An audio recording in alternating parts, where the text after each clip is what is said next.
Hi, everyone, and welcome to Everything About Wealth, the podcast. This podcast is focused on wealth building, and I am your host, Denny Troncoso.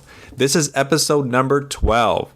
If you were with us on our last podcast, episode 11, Desi and I had a great conversation with Joe LaFleur with 100units.com. It is a great episode for people looking for tips on how to increase their deal flow from commercial real estate brokers. Make sure to check it out.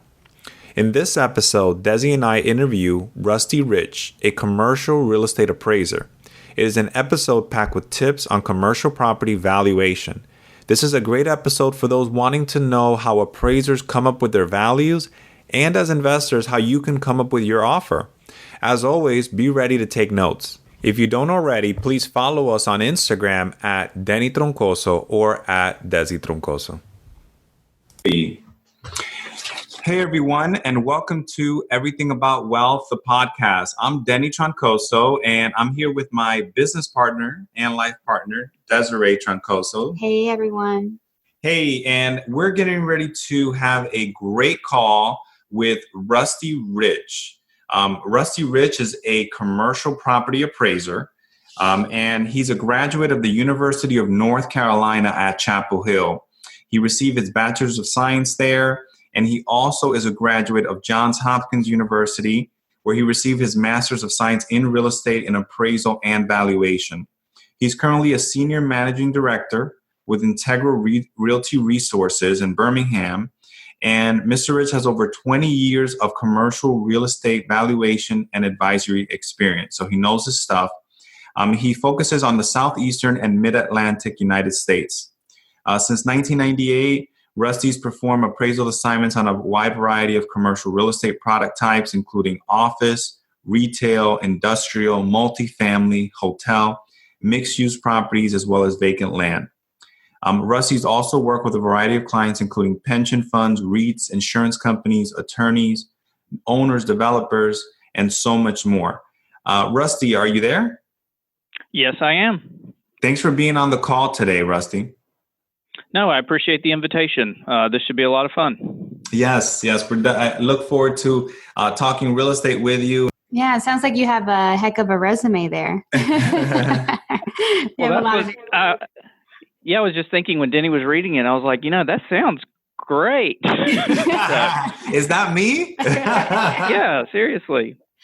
But I mean, it looks like you put in a lot of work and time to build yourself up and develop your skills. And I respect that. And I look forward to learning as much as we can from you.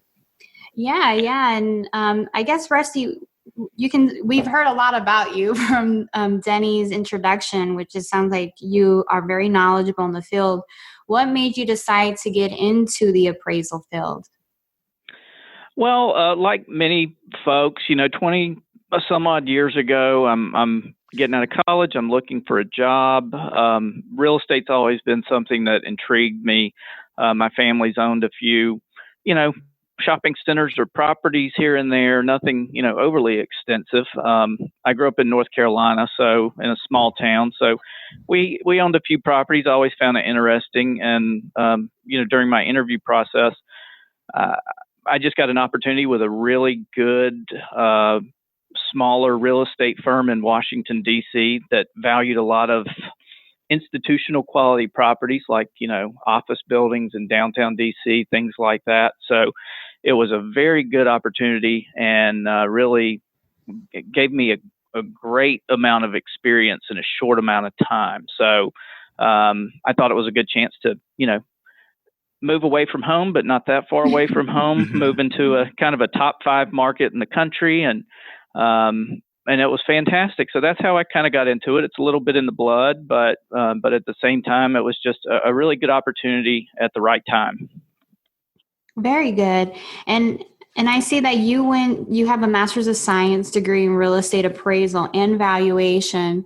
Now, to become an appraiser, is that the direction or path that most appraisers have to take, or is that something that was just specialized with the degree that you were seeking?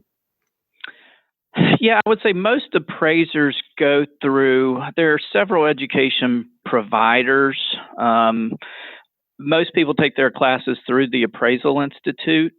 So there are several classes that you need to take to get your certified general or certified residential appraisal license. What I did through Johns Hopkins, they have a real estate program to where if you go through their master's program, it meets a lot of the classroom requirements for a certified general or an MAI designation through the Appraisal Institute. So, when I was looking at it, I was like, okay, I can either go through the Appraisal Institute or I can go to Johns Hopkins and basically meet all the classroom requirements and kind of end up with two pieces of paper instead of one. So I went, the Johns Hopkins route. And then in addition to that, to get an MAI designation, for example, there are some additional classes, but then you have to get experience credit and peer review and write a demonstration report, pass a comprehensive exam, things like that. The Johns Hopkins route is one route, and there are several schools now that have that sort of affiliation with the Appraisal Institute. But that's what I did. A lot of people take their classes through the Appraisal Institute, but to really answer your question, I mean, there are several different ways to do it.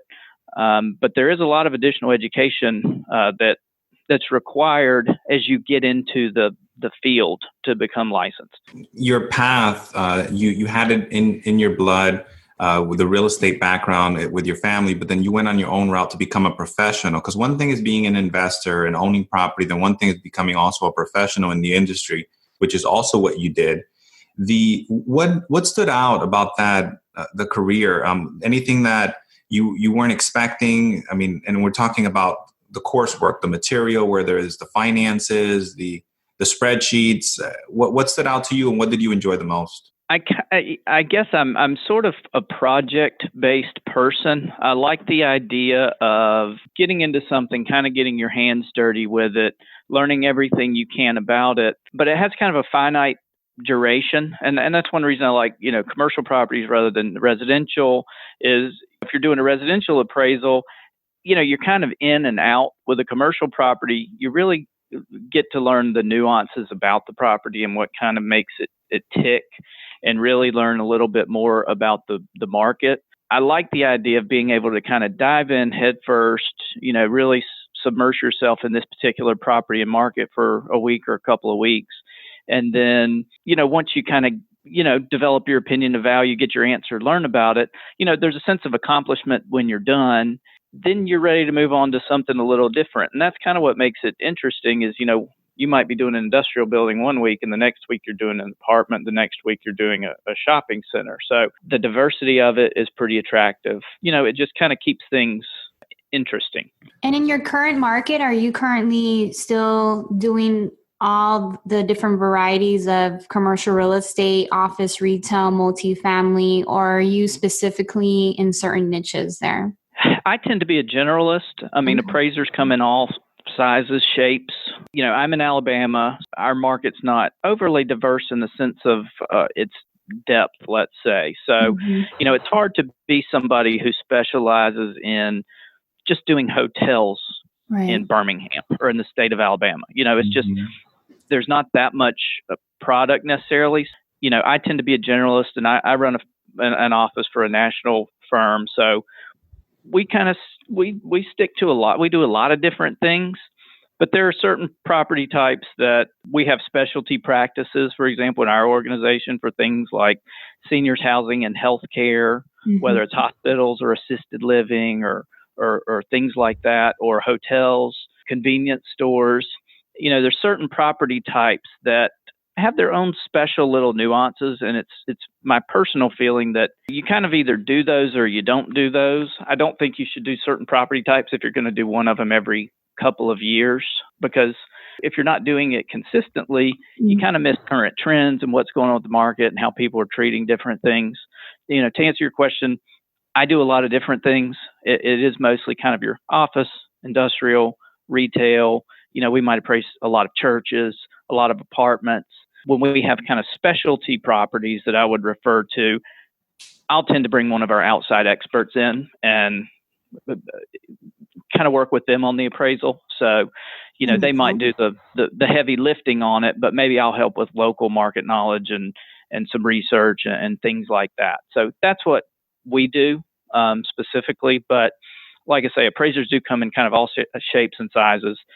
Some people, specialize in one product type or two product types. I tend to be more of a generalist, but when it does get to really specialized stuff, I'm lucky to have a network where I can kind of hand it off and we can work together. So we can still service our clients, but I'm making sure that I'm working on the things that I'm best suited to work on. Mm-hmm. The great thing is you can still serve people that need really anything, whether it is you fulfilling that need yourself, or you have other partners within your company that you can hand it to, that they could still serve that client, and that client doesn't have to go anywhere else. Is that right? Yes, that's exactly right. And that's what we try to do. And if it's a situation where it's something that's really, really unique, and I have a, contemporary who I can say, look, here's who you need to call for this. I mean, I'll absolutely refer it outside our organization when it's necessary, because ultimately, if you're taking care of your clients, they know when you're taking care of them and when you're not. And so I think they appreciate it when I say, I could do this, but I don't think I could do it in a very cost-effective manner, or I just know somebody who is better suited to this specific property. Mm-hmm. And let me give you their name and number. You lose an assignment, but you might gain a client for life because they understand that you're really looking out for their best interests. So that's what I try to do. Makes sense. Yeah, I definitely would agree with that. So Rusty, we're going to get a little bit more into the meat and potatoes of doing an appraisal. So can you briefly explain the different approaches to valuing real estate, which is, the income approach, comparable, or the replacement method? And we're trying to target someone that maybe is interested in getting into commercial real estate. They understand investing, but they're not too familiar with the approaches, or someone that maybe wants to invest their capital in a project, but they want to be a little bit more familiar with some of the terminology. Sure. Well, to start with, I'm a commercial appraiser. All the approaches are very important, but if you're looking at investment type real estate, the first approach you're looking at is the income approach, which is basically, if I'm buying this, what's in it for me? I'm buying it to make money off of it. So what the income approach does essentially is, you look at the property, what can I get in terms of rents? What are my expenses going to be? And then what's a reasonable rate of return for this asset? Compared to other investment vehicles where it's a CD where you might get 2%, not anymore, but, yeah, I don't even remember last time, right? Yeah. Or I'm investing in the stock market. What are my dividends? It's like, right. Okay, do people pay dividends anymore? But you're looking at, what are alternate investments and what's a reasonable rate of return for this type of real estate? And different types of real estate have different rates of return, and different locations have different rates of return. But basically, the income approach, simplistically, I'm looking at a property. What do I think I can get in terms of net income after my expenses are paid? And then what's a reasonable rate of return for that property? Is it 6%? Is it 8%? And what you do is basically capitalize that income. Simplistically, if you got $100,000 of income and I'm capping it at a 10 because I can do the math in my head, it's worth $1 million. Mm-hmm. So simplistically, that's the income approach. The sales approach is basically looking at other properties as similar to your property as possible that have sold, and what are they trading at? And usually the approaches kind of go hand in hand. You shouldn't get a vastly different value on your income approach as you do in your sales approach. And the reason there is the sales approach is all about the principle of substitution. What can I buy a substitute property for? If I can buy the property across the street and it's the same property and it's listed for sale at $50, why am I going to buy this one over here for $60? So that's why it's important to look at sales. And the sales approach is, most familiar with people in terms of doing their home mortgage. Right. When you buy a house, you're looking at other properties.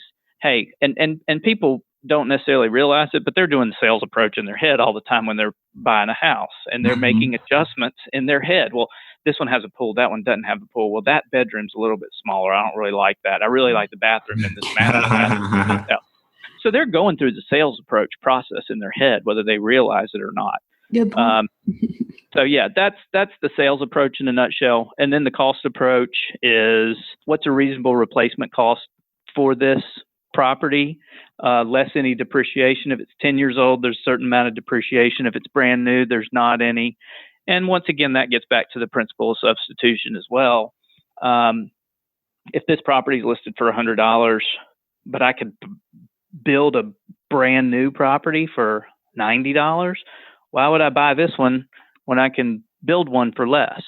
Now, granted, there's a headache in terms of building a property and having to go through it. You might pay a little bit above replacement cost just to not have to go through the headache. But that's how it generally works. Is generally speaking, you're not going to pay more for a property than it would cost you to build a suitable replacement. That's the third approach, and that's kind of how they all tie together. And when we're talking about the headache, we're talking about the time it takes to build it, maybe 24 months, over budget, risks, things like that. Absolutely. Yes. And just the headache and the coordination of everything. I mean, if you've ever done a very minor renovation to your house, you understand what it's like to get the plans and get with the bank and get with your contractor, and he's got a subcontractor, or you the contractor and you got 3 subcontractors. I mean, it turns out to be a major headache. Some people would just rather buy it themselves rather than build it themselves. Yeah, that makes a lot of sense. Now, through all those different approaches, do you think, looking at it as an investor perspective, is there one that holds more value in the commercial industry? Difficult question. I guess I could answer it a few ways. I mean, the different property types are certainly different. For example, if you're buying a retail property that's leased to Dollar General for 15 years, you can say you're buying real estate. What you're really buying is a bond that Dollar General's backing, and that they're going to pay you X amount of money for the next 15 years, and you don't have to do anything except go to your mailbox and get a check. Take it to the bank. That's the laziest or easiest way to own real estate, right? One of the easiest. Yeah, you let them do their maintenance and all that stuff, and but when you're asking about holding value, I mean, that holds value in the sense that you can sell it to somebody and you might hold it for a few years and you can still sell it. And there's 10 years of this solid income stream. Where it becomes a problem is, what happens with that asset when the lease is getting close to running out or when it does run out. So I wouldn't say that necessarily holds value. It might be a great investment for 15 years. But in terms of holding value over the long term, I mean, I think what you see, properties in really good, solid locations are always going to hold their value. Like I said, I've spent time in Washington, D.C. That's where I started my career. If you can be within a few blocks of the White House, there's a good chance that location's not going anywhere. Yes, a little. And if that location does go somewhere, let's be honest, that's the least of your concerns. Meaning your investment's the least of your concerns. Location is a real driver in terms of holding value. But in terms of property types, I think what we see is if you look over the long term, capitalization rates, which are, rates of return, might, bump along at 8-9% for industrial space, retail space, office space. You usually see multifamily apartments at slightly lower rates because regardless of what's happening in the economy, people still have to have a place to live. When the economy does get bad, a lot of times it impacts people's ability to buy a home or stay in a home. But like I said, they still have to have a place to live. If you go into a significant economic recession, companies who are leasing office space or leasing retail space, they tend to either close up shop or downsize, whatever. You still have people needing a place to live. Right. And if you own a shopping center and tenants aren't leasing space, you can't discount your rent enough to convince people to rent space. Whereas if you have an apartment property, you can fill it up. You might not get the rents you want, but you should be able to fill it up. I think for that reason, multifamily tends to hold value a little bit better, and you see slightly lower rates of return because there is less risk perceived with that. if I had to answer your question simplistically, I'd probably say multifamily tends to hold its value a little bit better for those reasons. As an appraiser, the answer to any question is pretty much, well, it depends. So I'm trying Rusty, not to you answer sound your like an question with attorney it when you depends. say that. Yeah, I don't, and I'm not. Let me say that. So, so we talked about if you were appraising a multifamily property. Let's say I was going to hire you, which we have hired you in the past to do work for us on a multifamily property. But what type of work is it that you're doing in the office? What type of work are you doing out in the field? I know there's a market analysis that it's part of this. Walk through that process. Yes, what we'll do, and it's really no specific order. What we do out of the office is, I want to go look at your property. I want to make a good tour of it, get a good feel of it, look at enough units to where I have a good representative sample of the unit types. If there are any renovations, are there any renovated units, not renovated units? I kind of want to understand those differences. I want to drive around the neighborhood of the property. Look at the general upkeep. Is it a nicer neighborhood where people are taking care of stuff? Is it kind of run down? I'm looking at your property. Does the parking lot, is it in good shape? Are there potholes? Is the roof in good shape? I'm forming opinions about that.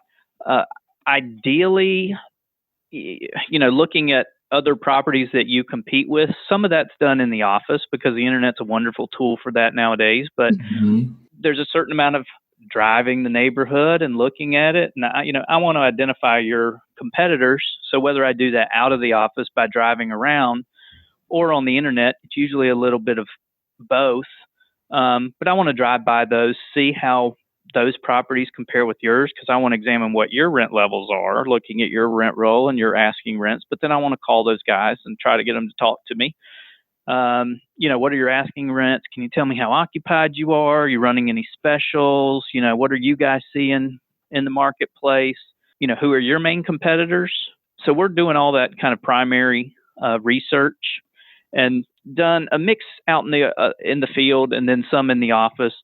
And then when we get to the office, we're really trying to analyze that data. How does our property compare with these other properties in terms of rent levels? Looking at expenses at our property, expenses at other properties, and then trying to kind of formulate our opinion of value in terms of where do we stack up, what's reasonable for our property, and then how do we relate to everyone else. In short, we ride around, we look at different things in the market, and then we do research, subscribing to different resources. We want to look at the inventory, the vacancy, what's coming online, what's a good snapshot of where our property is today, but where do we think it's going to be in the future and why? So that's what we try to do both in and out of the office. Now, if you were going to, part of your market analysis, you mentioned that you're looking at other comparable properties. Is there a hard, fast rule, or I know this is probably one of those, it depends. So when you're looking at the other comparables, how far are you looking? What are you looking in those comparables to your property? In regards to distance? Yeah, in regards to distance and even any other factors that you evaluate to compare. No, that's an excellent question. And the answer is definitely it depends. I love this. This is easy.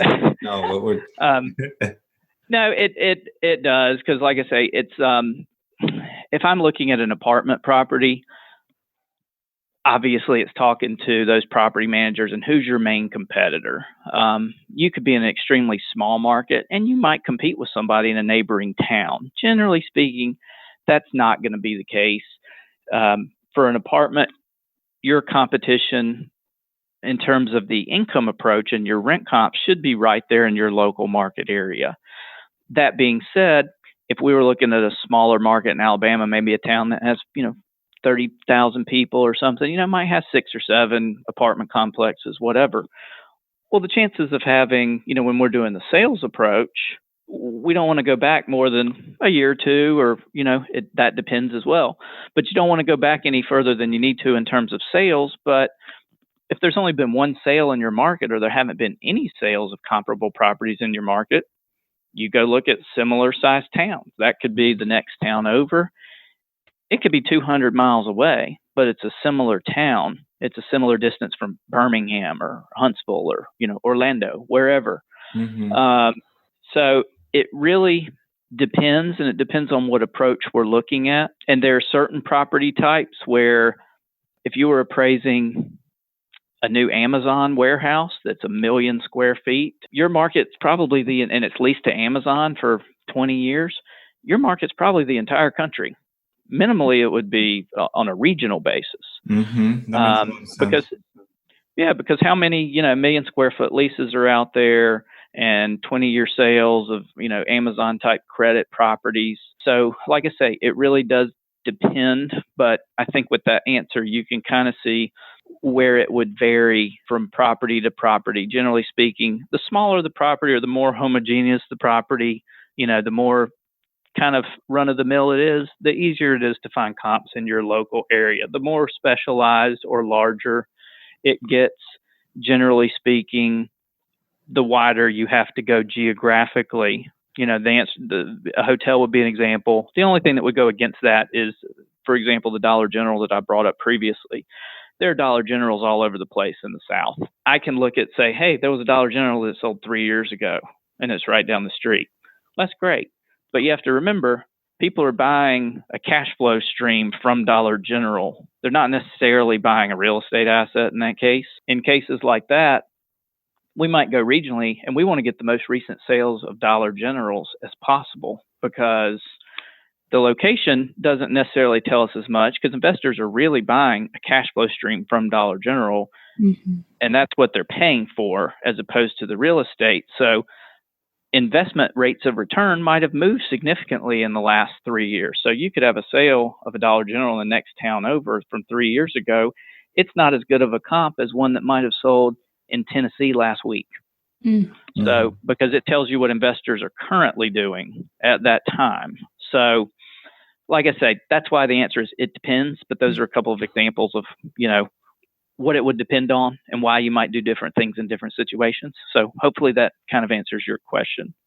No, it did. It did answer the question. And I think it's a great point, and I'm glad you brought it up, because a lot of times, especially if you're working with a real estate broker, you want to make sure that the comparables, especially when I think it comes to the income, that it's in the area. I understand sell sometimes you may need to go further out, but I like the point that you made in regards to if you're trying to buy an income producing property, and we do more multifamily, so I'm going to reference multifamily, try to find what's in the area, because sometimes we've seen brokers include income from completely different cities, and there's no way you would get that income in a smaller market. Yeah, well, you have to make an adjustment for that. Right. And that's where when you hire someone like Rusty, he would look at that city, but then he would compare if you can actually get those rents in this particular city. But I was thinking the same thing. You get a package, and I kind of, it makes me understand it better now, because we get packages from brokers all the time, and even an appraiser, and you say, why are they using this comp in Timbuktu? And the reality is that's the closest market that's as similar to the market that they're appraising. So it's enlightening to hear that. I feel for no, that. And that is yeah, and that is definitely something to look at, and that's just something that you as an investor or as an appraiser need to look at. And if I get a broker package and an offering memorandum and it says here's what it is, you have to do enough homework to say, well, why are they using that comp? And you don't just need to throw it out simply because it's not in your local market. You need to know that is it because that's really the best comp and there's not anything here locally, or you do enough research to understand that, that's really not a great comp. But that's where it's on us as the appraisers, or on you as an investor, to do, your own homework and form your own opinions as to what it is. And what you just said it reminds me of something that I learned years and years ago, or I was told years and years ago in Washington, D.C. I was probably 2 or 3 years in the business. And I was calling a broker and asking him, I said, what do you think the cap rate is on this? And his response was, well, of course, his response was, it depends. But I said, depends on what? He goes, am I buying it or am I selling it? Yeah. I said, well, that's interesting, because he's like, look, I'm a broker. He said, if I'm buying it, I'm going to try to, beat it up and have that cap rate as high as possible. If I'm selling it, I want the highest price possible. So I want the lowest cap rate possible. So if I'm selling it, I'm telling you it's 7 cap rate all day long. If I'm buying it, I'm saying it's not any more than 8. Like that's it. Mm-hmm. So you just have to look at the source, look at where you're coming from, where you're coming from. And don't get me wrong, there's plenty of great brokers out there, and there's plenty of offering memorandums that are very fairly priced, whatever. But you have to remember their job's to sell something. Right. And a lot of times their job's to sell something, and the owner wants to sell it. They want to sell it quickly. Might be a really fair price. A lot of times it's, hey, if we ask $2 million, maybe we'll get something close to that. It's probably not worth $1.5 million, So you just, you just have to take a look at it and look at it with a grain of salt. And something that also we need to be aware of, that if there's 3 appraisers were hired, 3 different appraisers, you're going to get 3 different values. So that this is where it comes with that appraisal is an art and a science at the same time. It's not an exact number. The value is going to be between that 7 and that 8 cap. You may get one that says a 7.5, one that says an 8, one that says a 7.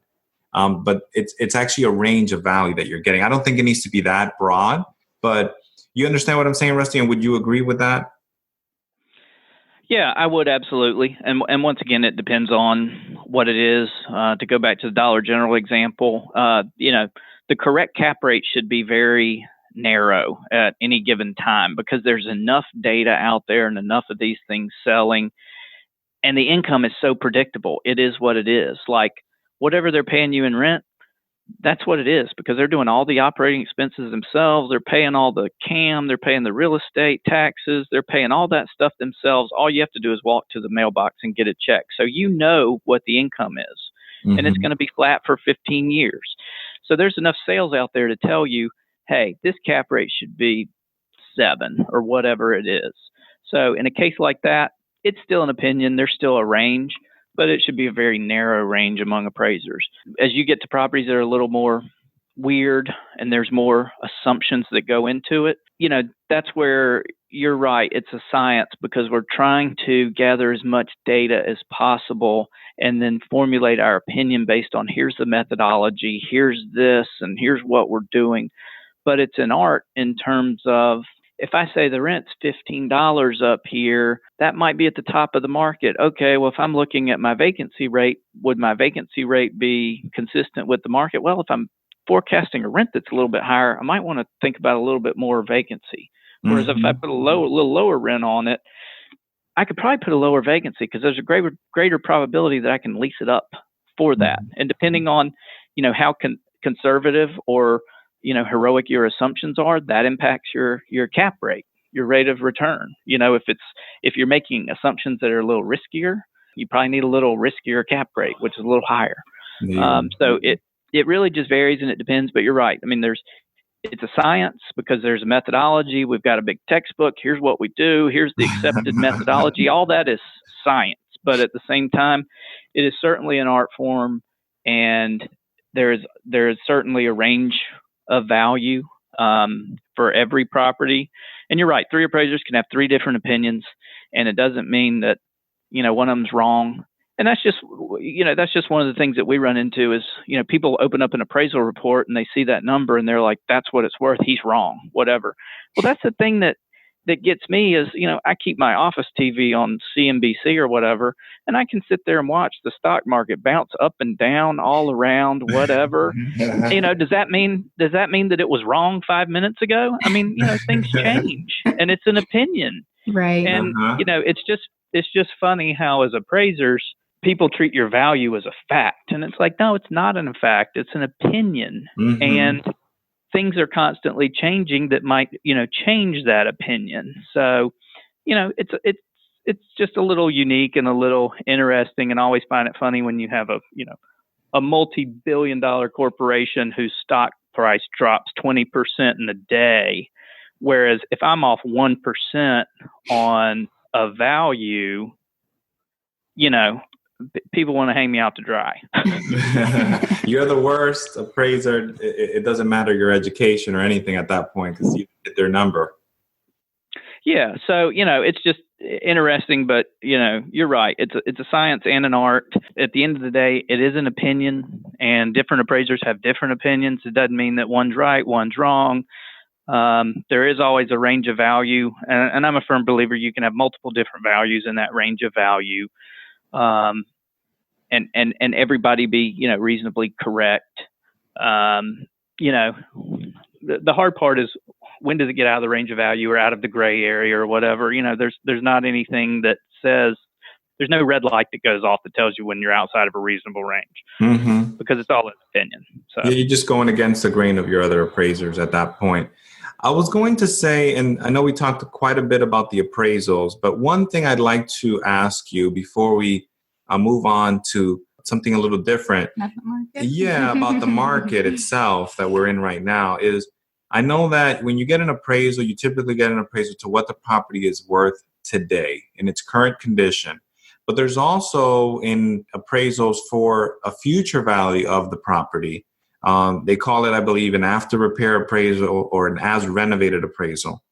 Can you talk a little bit about that? I'm trying to find out, is there a time limit on the renovations? Can you do it for 5 years out in the future, or is it typically like a 2-year in the future value that you're projecting? What are your opinion on that? Yeah, there's no hard and fast rule that says, here's what you can do, here's what you can't do. Every, I guess, financial institution in this case would probably be different and have their own rules. I mean, you could be appraising a property that could take a couple of months to do a renovation. You could be appraising a proposed property that might take two or 3 years to construct. In that case, you're looking a couple of years out in the future. There's no hard and fast rule. And I had this discussion with a property owner. We were out at their property a couple of months ago, and he was just saying, I don't really understand how, I know we're wanting to build this building. I don't really understand how you can appraise this building because it's not here yet. And I said, well, and I never quite thought of it that way. And I said, well, fair question. Basically, I'm looking at your plans and specs and what you're going to build and your construction budget.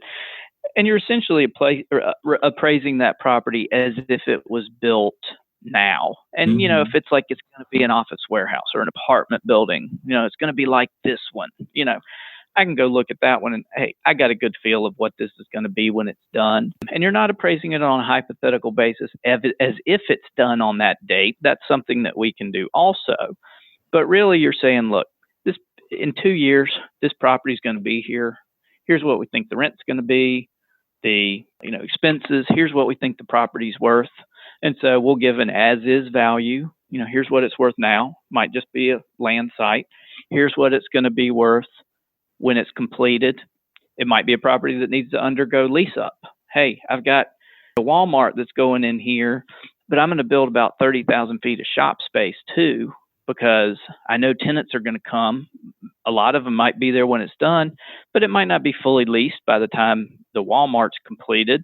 So you might give a value at completion, but then also a value at stabilization after it's fully leased. So those are all things that we can do and do regularly. There's no specific time frame or anything. That's generally how it works.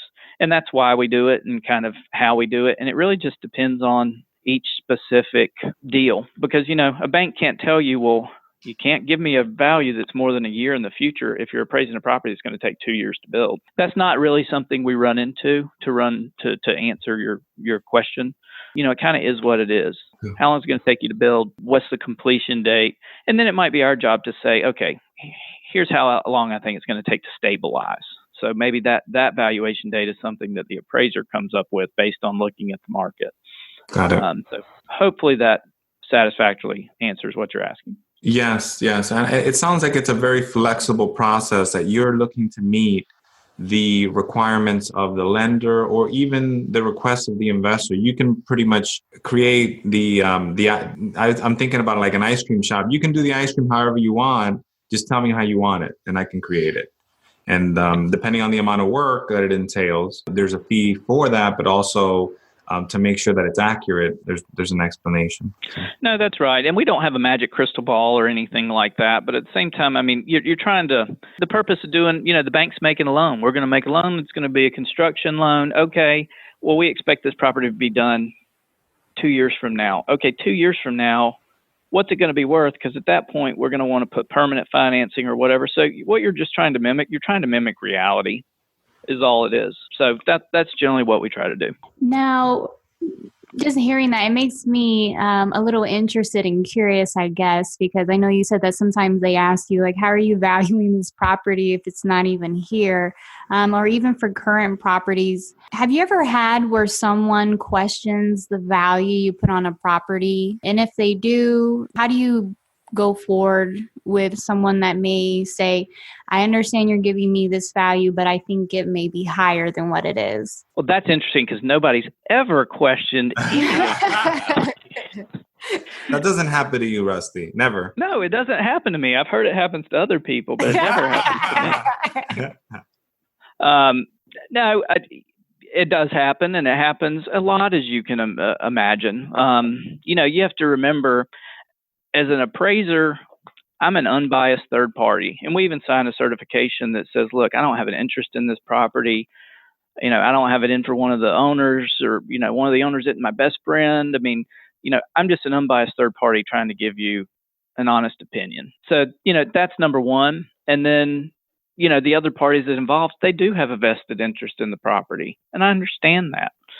There are times when the bank might think we're a little high, and of course the borrower thinks we're a little low. What I usually do is, with the understanding that, look, there's always a range of value, and you kind of know where you are in the range. At least I think you should. And in some cases, there's reason for, look, I think we could be at the upper end of the range here. This property is proposed, for example, and maybe the income approach doesn't quite support it, sales approach doesn't quite support it, but you know what the costs are, and you know what it's costing them to build it. And it's higher than your value estimate. So you can kind of move towards the upper end of the range because it costs what it costs. That doesn't mean that that's the value. So, you're always in that range of value. I'll have a good sense of where I am in the process. So if somebody calls and says, hey, can you tweak this up a little bit? I think you're wrong. There might be some room to tweak it up a little bit and say, okay, we could tweak that up a hair. But there might be cases where you say, look, we're already kind of at the upper end of the range here, and here's why. So maybe I don't feel comfortable doing that. But always, to your point, what can someone do if the value comes in lower than they want or whatnot? The first thing I always do, and it's not a defense mechanism, it sounds like it, but it's like, look, I'm doing my best to go out into the market and scour the market and get data, rent data, sales data, whatever. If you have any comparable information, similar properties that have sold, that have leased, that support what you're telling me here, please send it to me. I will happily, we're in the data business. I will happily take free data all day long that I didn't uncover. So I always say, look, please send it. I'll take a look at it. If it's something that we just, happen to miss, and I, verify it and say, hey, that's right. Hey, that can help your case tremendously. But, a lot of times what you get is, your number's wrong and this, that, and the other, and say, okay, send data. What other sales do you have, or what data do you have to help me? Mm-hmm. It's like, well, I don't even know. I didn't even look in the report to see what comps you used. I just, I looked at the first page and I know the number's wrong. I'm like, well, that's not very helpful for me. So, at that point, we just have a difference of opinion. Mm-hmm. And I'm happy to change my opinion for good reason. So the best thing you can do is come with good data. Here's some stuff I would like for you to consider. I think a good appraiser will always consider additional information. They should. So that's probably the best way when you kind of have a disagreement is, first of all, let's talk through it. What's your opinion and why? Why do you think I'm wrong, or why do I think I'm right? Is there any wiggle room here in terms of the range of value and what's reasonable? If there's not, are there any facts that might change my opinion or change that range? Because if I find out the building across the street that's very similar to mine just sold for 10% higher than what I appraised it on because it literally just closed yesterday, mm-hmm. and I missed it, then obviously that's pretty material, something I'd want to know. So the best thing you can do is come with data in hand to provide for consideration. Got it. So I think, and that means a lot, Rusty, that you are willing to say, I'm willing to change my opinion if you can provide data that substantiates your opinion. Yeah, that substantiates the other party's opinion, because a lot of people aren't willing to do that. So that makes a lot of sense. And something that we try to do when we do an appraisal, when we're having an appraisal done, we try to do the market analysis beforehand as much as we can to provide the appraiser and say, look, this is where we're getting our numbers from. These are some of the comps. These are some of the rents. So that way they have some information, and then that helps substantiate our case with what they won't always go with it. But yeah, they may or may not go with it. I've had situations in the past they haven't, which is fine. But at least we're able to provide it and help our case. Right. No, and I think that's always good to do. And a lot of people, think, well, I don't want to do the appraiser's job for them. If I give them all this stuff, they don't have to do anything. It's like, well, that's not really true. But what you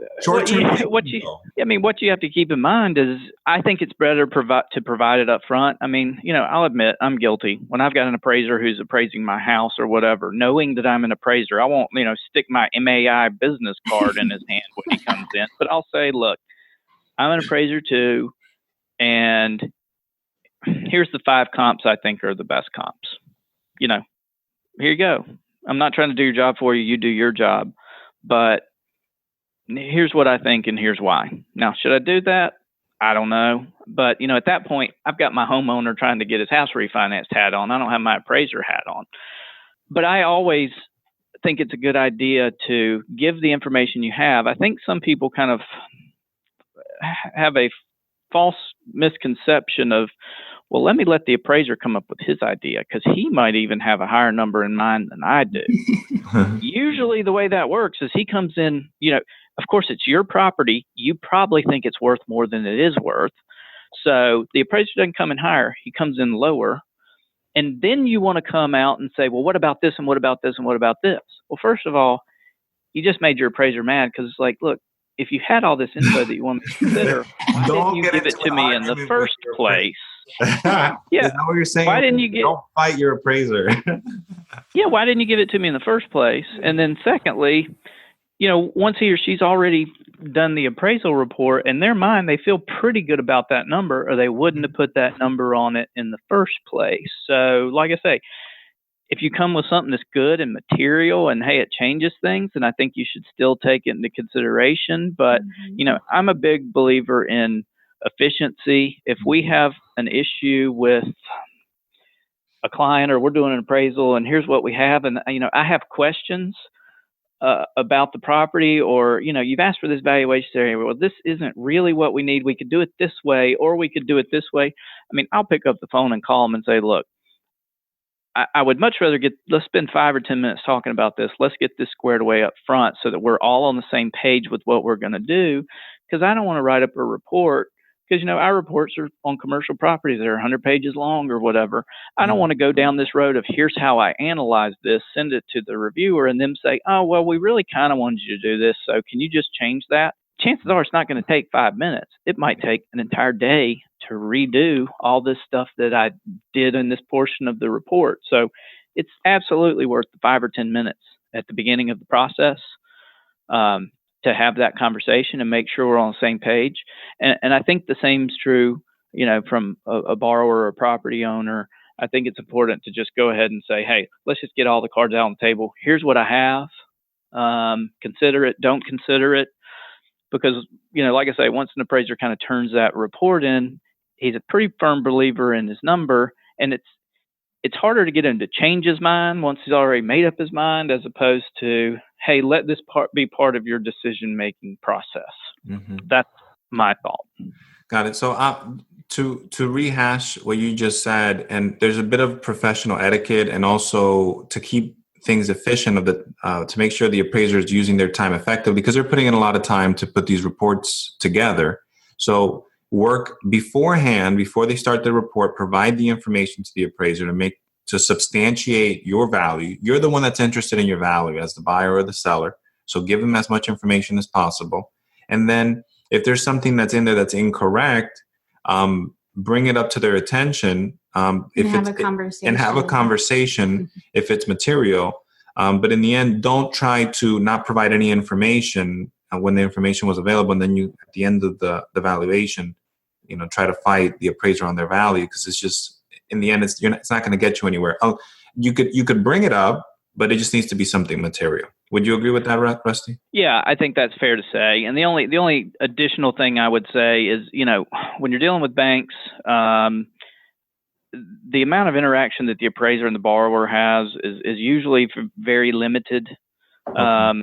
And they want to keep that limited for the most part. Like on the commercial side, very seldom do we get to talk to the loan officer, who basically, the way it works, you have a borrower, he's talking to his buddy who's a loan officer, whose job it is to drum up business for the bank. They go out to lunch, they say, yeah, I'm going to let you guys refinance my property. Okay. They kind of sign it up, and then it goes to the appraisal department, who actually orders the appraisal. Mm-hmm. That's who hires us, and they want us talking to them. A lot of times I'll be able to go to the buyer and say, hey, I need property information. I need to inspect your property. Here's what I need from you. And that would be the time to say, okay, I'm going to send you this, and I'd send you some additional information that I'd like you to consider, whatever. Okay. That's kind of where it needs to end, because the banks are extremely strict in terms of, I'm not allowed to have conversations with the borrower about values or communicate anything whatsoever other than factual information about the property. And they make that very clear. And usually, in terms of like the loan officer at the bank, obviously their job is to get the loan closed, and they want it to be able to lend their buddy as much money as possible. So they really limit the interaction that I have with the loan officers. And I've got friends who are loan officers, and I'll see them out at the golf course or the swimming pool or something like that and say, hey, you just did a loan for me or an appraisal for me. And I'm like, really? It's like, yeah, this building. I was like, well, we did that like 2 months ago. And he said, yeah, it just closed yesterday or a week ago. And I didn't even, they're a buddy of mine. I didn't even know they were doing it. And they didn't even know I was doing the appraisal on it until they got it. They really limit the interaction that we have. So I just think that's important to kind of reiterate to everybody, that your appraiser is not necessarily always very accessible. Mm-hmm. The best time for you to get data to them is when you're doing the property exchange of information or setting up the inspection, because once the appraisal is done, you don't have access necessarily to the appraiser. You're going to have to go through your loan officer, who's going to have to go through the appraisal guy at the bank. And the loan officers are not even going to talk to the appraiser. They won't even know who each other is. You kind of have to seize this is your opportunity to kind of, give any information you've got, whatever, because, we hold pretty strictly to that standard. We're not talking about values with anybody except, in the case of a bank, the person in the appraisal department that handles it. You've kind of got a limited opportunity to plead your case, so to speak. But I did want to get that out there, that it makes it sound like in the first part of the conversation that, we were having these conversations with the borrower all the time. We're really not. I'm saying this is when it comes up and every now and then, but it still goes through kind of an intermediary. Makes sense. To have that separation. Anyway, that's how that works. Yeah. Yeah. To have that the bank, yeah, ever since, late 80s, early 90s, when this separation was invented, they hold pretty strictly to it. Got it. Okay. So closing, before we get ready to end the call, we have just one more question. And this one is, what are some of the biggest mistakes you see investors make regarding valuation of properties? Very good question. And like I say, I do a little bit of investing, but not a lot, not nearly as much as I would like to. And so I kind of hesitate to answer the question just because I think about book critics. Like, there's a reason somebody's a book critic. It's like, well, because they can't write. They can't be an author. So I don't want to be the appraiser telling investors all the mistakes that investors make, because they're like, you're an appraiser. Why aren't you putting your money where your mouth is? So I don't want to come across that way at all, because I think it's a very valid point. These guys, as appraisers, we're just reporters. All we're doing is reporting on the market, and we try to be as current as possible. But there are guys out there who are actually making the market. You answered that very well. I don't know if you're considering running for office, Rusty. Smart man. No, when I was in Washington, D.C., it was as an appraiser. period. Wasn't running for office. No, but to really answer your question, in terms of the mistakes people make, if I could answer it simply, it's just getting a little heroic in your assumptions and getting emotionally invested in a particular property, and you really want to do this deal. And, I think we can get this for rent, and you just get so excited about it, and you kind of just start drinking your own Kool-Aid, and you can't step back and take an objective look at the property because you're emotionally invested in it at that point. And I've had several people tell me, sometimes the best deals are the ones that I didn't do, not the ones I did do. You have to be able to step back. Yeah. You have to be able to take an objective look. Sometimes, and I know you guys have had experience with this, you want somebody else to take an objective look at a property for you. Hey, what are we missing here? Right. Or is there something we're missing here? And it might cost a little money, but it can save you a ton of money down the road. So great investment. The biggest problem is just, getting some people that you trust to, hey, can you take a look at this? Are we okay here? Because a lot of times you end up with blinders on, you don't even realize it. And you just get so emotionally caught up, or you want to do this deal or whatever. And it might be the right investment in the right location, just at the wrong price. And there's an old saying, you make money on the buy, not on the sell. So that, I wanted to make sure I answered that question because you did ask a very good question. No worries. No, I appreciate it. I think that was a great answer. So, and that was going into a new market, what we did, and we hired Rusty because we weren't familiar with the market. We wanted to have a better idea of the value. And by having those second eyes, we actually didn't do the deal. It was a great decision not to do the deal. We paid for an appraisal, and it was well spent. It was one of the best forms of money we've spent in a long time because not doing that deal. So with that, I'm going to say thank you, Rusty, for taking the time to spend with us on the call. It's so much information. I think people are going to benefit greatly from it. I agree. Now, how do people get in touch with you and your company, and what market areas do you do appraisals in, or can you advise people in? Yeah, sure. Well, first off, Denny, Desiree, thank you very much. It's been real fun, and it's been a pleasure. But yeah, our company's Integra Realty Resources. We're a national commercial real estate appraisal firm. I'm in Birmingham, Alabama. We cover, my office basically covers everything in the state of Alabama, from Huntsville and, the Shoals all the way down through Mobile. And I've got an appraiser who's down in Mobile. So that's where we are. But nationally, we've got 55, 60 offices all over the country. Our company motto is local expertise nationally, because we really have tons of great offices and have specialists dispersed throughout the country. So, if you want to look us up on the internet at IRR.com, Integra Realty Resources, we've got lots of great appraisers all over the country, and it's a really great group of men and women. So. Excellent. Well, again, Rusty, thanks for taking the time. And let's, whenever we're in your neighborhood, let's see if we can get together for lunch. Absolutely. My pleasure. So take care, and we will certainly talk to you soon. Sounds good. Take care. All right. Thank you. Bye-bye. Bye. Thanks for tuning in. I hope you enjoyed the call with Rusty and feel a bit more comfortable with commercial real estate valuation. To learn more about real estate investing or how to be a capital partner, visit our website at www.everythingaboutwealth.com. If you like the show, make sure to subscribe and like us on iTunes or your favorite app so other people can find the show. With that, see you on the next show. Take care.